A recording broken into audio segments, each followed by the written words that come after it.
I don't worry. I tell you, I'm a man who believed that I died 20 years ago. And I live like a man who is dead already. I have no fear whatsoever of anybody or anything.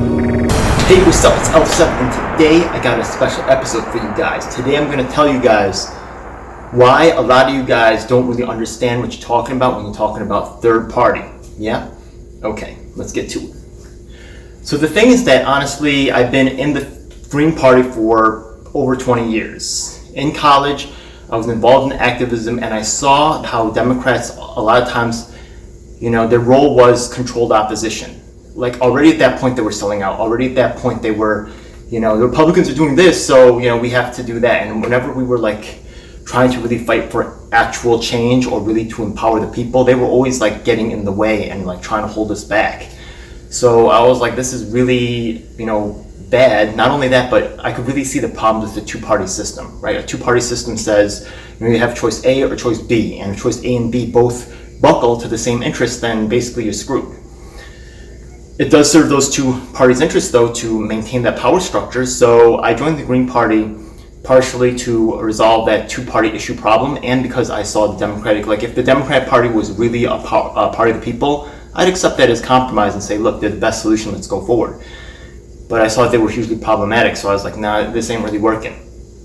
Now the thing is that after being involved with the Green Party for 20 years, a lot of y'all people are just seeing a lot of things now, right? And honestly, a lot of these things haven't really changed that much. The problems have gotten a little bit deeper and worse, but honestly, not so much. They are always kind of been this huge corruption problem going on. So a lot of you guys think you have this knee-jerk reaction and say, oh, and it's kind of funny how you guys are really motivated to say, oh, because Bernie is disappointing us, we think that this third-party solution, we're going to vote for someone else who's going to solve our problems, okay? I have to tell you right now that you're dead wrong, okay? If you can, the whole premise of having someone else to solve your problems is really an escapist fantasy that is sold to you as a easy solution to your problems, and that's really what kind of leads to the problems. Okay, it doesn't even. Who says the Green Party is not corruptible? They absolutely are. Any individual is corruptible. Not only that, but they need your political backing. They need your votes to come out. They need that activity on the streets. They need that pressure on the system, right? That's being applied by these corporations, by these moneyed interests. You have to continuously apply pressure to make sure that your way is attended to. You can't just apply all this pressure one time, like during the election, and just say, oh, I'm just going to, coast easy for the rest of the time. That's a huge misunderstanding that's going on out there. Now, let's go on further and just really explain for a lot of you guys what you guys don't really understand. So the thing is that, look, a lot of you guys are kind of let's take a look at athletics, right? So if I was going to play, honestly, I'm not really a basketball player. So I've never really liked that. I like, fighting, just like Tulsi Gabbard. I'm more into boxing, MMA, stuff like that. So if I play basketball against even a high school athlete, right? Not even an elite high school athlete, a high school athlete plays regularly, I'm going to get destroyed. If I should play basketball against a professional level player, forget about it. Absolutely no way. There's a lot of people who say, oh, the power of the people, blah, blah, blah. We're going to just have this vote come in this one time and we're going to somehow make magic happen. Look at AOC, look at brand new Congress, things like that. That you're on your way towards the solution. That is far from the final solution right there, straight up, far from it. So the thing is that these people, what are they really fighting against? Let's take a look at the metrics. You got to understand the mathematics behind this stuff and the political realities. The thing is that the Green Party, has a membership, according to this website, of about 250,000. That's a quarter of a mil. You take a look at the Democratic Party, and it's 42 million, more than 42 million installed users right there. So the thing is that, let's take a look at the, now if I just say these numbers, 250,000, 42 million, a lot of people don't really understand what that means. So let me actually present a graphic to you right over here, so you guys can see what that actually looks like. It is truly a David versus Goliath fight. And, when I was working the campaign, a lot of people said, yo, Ed, you're so hardcore. Ed, we can't believe you're doing all this stuff. That's because I've been doing this stuff for a decade, man. You know what I mean? I've been fighting this David versus Goliath fight, and if you think that things are going to get easier by joining the third party, look at what the pros do. Look at what Bernie's doing. Look at what Tulsi's doing. You know, they're buckling because they understand that they are outclassed and outmatched. That in their hearts they want to do it to a certain extent, but politically, so all you guys who are sitting there judging, saying like, you know, these people are soft, they can't really get it done, you know what I mean? What have you done? You know what I mean? What pressure are you putting on the system? Are you ready to make this, are you sending your warriors out there, you know, to a gunfight? You know, well, actually, this is more than David and Goliath. If you look at David and Goliath, like the size differential was not this much. And you know, like, what are you need to give this person a freaking bazooka. You need to be behind them and provide that power that they need to, like, you know, go into this fight and have a chance. You can't, like, say, you know, well, I elected you to, like, go and fight this ridiculously huge monster, and you know, now you gotta, like, die for it. Some people are willing to die for it. You know, I've stood on those lines, and I've taken a lot of hits from people that are trying to deny the truth. And honestly, to tell you the truth, a big problem is not really, you know, a lot of people point towards Bernie and Tulsi and say they're the bad guys. I'm sorry to tell you, but the apathy of your neighbors is really kind of like the big problem here, okay? Whether you want to admit it or not, the fact that the regular disinvolvement of the people, that's a huge problem. And the fact of the matter is that you have to engage them, you have to activate them. And if it's, you know, when I was working the campaign, so many people were like, oh, I don't like phone banking, you know, I just can't do it. Well, that's why you fail. So the thing is that if you think of the third, like, honestly, I like Green Party people better. You know what I mean? Like, when I was working in Tulsi's campaign, like, people they just weren't hardcore enough. They just completely, you know, their experience was not really truly fighting a fight of this capacity. And if you think that you're just gonna have a gut reaction and like go into the fight, you're gonna get fucking destroyed. I'm telling you right now, you got no fucking chance. Let's take a look at Jill Stein. Jill Stein's awesome. You know what I mean? I like Jill Stein a lot.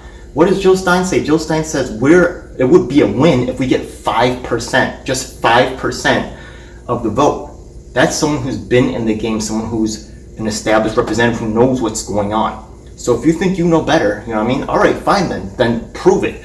Go out and make some numbers happen. You know, like if you're from a big state like New York or California, go ahead, like just get like a couple thousand, you know what I mean? People under your wing and say that they're ready to go with you. You know what I mean? Maybe 3-4 people. Can you even get 3 or 4 people to actively like get engaged and get involved in activism? Yeah, good luck with that. You know what I mean? Before you go out and judge, you know what I mean? Like, you should really understand the situation. So once again, to all my Green Party people out there, you know what I mean? I got that's in my core essence, that's what I am. You know what I mean? I love the environment, I love taking care of people, I'm a compassionate person, I have a high amount of empathy for others, you know, and that's just really how I line up. They say the one thing that Americans are afraid of is inconvenience, and there's no convenient solutions here. And if you think that's going to be the case, then, you know, this is just a wake-up call video for y'all. So if y'all want to go third party, you better be ready to turn it way the fuck up, because honestly, from what I saw in working with the Tulsi campaign, from what I saw working with the Bernie campaign, well, the Bernie campaign's a little bit further along. They got more engagement. Even the Yang Gang, you know what I mean? You guys are really killing it out there. I'm so proud of you guys, what you guys are accomplishing out there. But if you think that you guys have what it takes right now for the third party to win, from 20 years in the game and looking at this, you know, the outside man, that's the Green Party, one of the most successful third party candidates, you know, third party parties in the whole entire system. You know what I mean? You have the Green Party, the Libertarians, those are probably the most successful third party systems that are out there. And they're getting, and look at the mismatch right there. It's just completely phenomenal what an uphill battle it is. And I never say die. Everybody knows this. I don't give a damn. I'm gonna fight all the way. So I'm ready to take that fight on, but honestly, I know from getting beat up for 20 years how serious it is. So, you know, don't make your decisions based off of ignorance. That's just fucking stupid, yeah? If you want to take that fight, I applaud you, and I look forward to seeing other fucking warriors step up.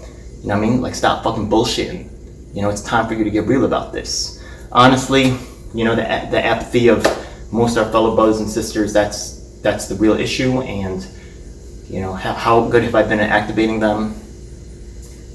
been a tough grind, man. There's a lot, I can't say I'm like, a natural leader or anything like that. I'm really not, Also, being Asian American, I know, is a huge problem in being an Asian American male. There's absolutely none of us in leadership positions, no matter our qualifications. So many times I come in with, able to show, strong ideas, things like that, but politically, it's just not a strong position. That's also one of the reasons why I'm so passionate about overturning the system that I know is never going to give me a fair shot or chance. So, I've been fighting it for a long time. And, I know you guys might not realize, or I might say these things and you might be like, oh, well, I just, maybe he's saying something, but I never really looked at it that way. If you're going to win a fight like that against an opponent like this, you better start seeing all the angles, because you're not going to win unless you are really, your skill level has to be beyond S class. Yeah, you can't just be A class. You can't be B rank. You got to be double S, triple S. And the opponent you're fighting has to fuck up real bad. You have no chance any other way. You got to go super hard. So all your third-party people out there, Jesse Ventura, blah blah blah. I mean, good luck to you. There's actually someone who I met in the Tulsi campaign named James Roguski, and he's actually trying to start this third-party thing called Progressive Party. So you heard my whole shtick about how it's really hard to make this win, but actually Roguski has a very interesting idea of trying to take over local elections first. And that's a very interesting idea. So, look, I'm all about that, right? Korea, Vietnam, they were able to defeat the United States, Afghanistan, able to defeat the United States, or at least pull them to a draw, through long, sustained engagements over many battles. That's guerrilla warfare. And if you don't think that military strategists are helping these establishment candidates put together their game plans, then you don't really understand how these corporate, that's what they do. They go on these corporate retreats that they pay big time money for, get these tax breaks for, and they hang out with these generals, military generals, because they get hopped up thinking, oh, I'm a CEO, so I'm a leader, I'm a, some kind of general, the battles of the, in the, what do they call it? In the, boardroom, battles in the boardroom. I'm a warrior. You're an 80-year-old dude who's fucking, tanking the quality of the product, ripping off the workers, and, they gassing themselves up, right? And then they go on the private jet and, fuck some bitches with Harvey Weinstein and, Jeff Epstein, all these other fucked up cats. And they think that they're elite. No, you're just a bunch of fucking assholes. But,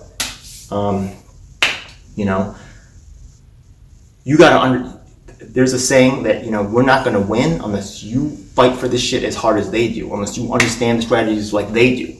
So if you're going to be at home and whining and putting fucking Facebook posts up that say today I had a hard day because the laundry machine wasn't fucking working. I mean, that's okay. I mean, maybe I've done that, but that mindset, that mentality, you got to have a warrior mindset if you want to go third party. You got to really be another fucking level. So, I don't really see that. I see a lot of initial reaction, but I know that the fire is not in there to last, to go the distance. You can't just go for one round. You got to go for 100 rounds. Look at the size differential in this fight right here. It's no fucking joke. So stop fucking around and get serious. Taking Action Group, we meet up every Sunday. You don't have to join us. Join somebody, right? Maybe you don't like my style. Maybe for whatever reason. It doesn't have to be because I'm Asian American. It could be a male. It could be for any fucking reason. You know what I mean? But do something. Do something more than what you're doing right now, because honestly, you got to be in it like a fucking warrior. The movement has no fucking chance. Peace. These videos are independently produced and funded, and your support is deeply appreciated. Liking the video and subscribing helps the channel, and ringing the bell icon will keep you notified as to when we upload new content. You can also check out our other social media platforms. We'd love to hear from you. We also have our event calendar, links in the description. On our Reddit, you can come in and get on the conversation and check out some of the memes. Like and share, it really helps us in the YouTube algorithm. Every week on Sunday, we have a live online meeting where you can join us in working to create and nurture the change that we need. I'd like to invite you to check out some of our other videos. Until next time, may all your actions bring you success. Stay focused, stay strong, and reinvest in yourself as well as your community. Together, our efforts can be greater than the sum of the parts. The power is in your hands. Thanks for watching.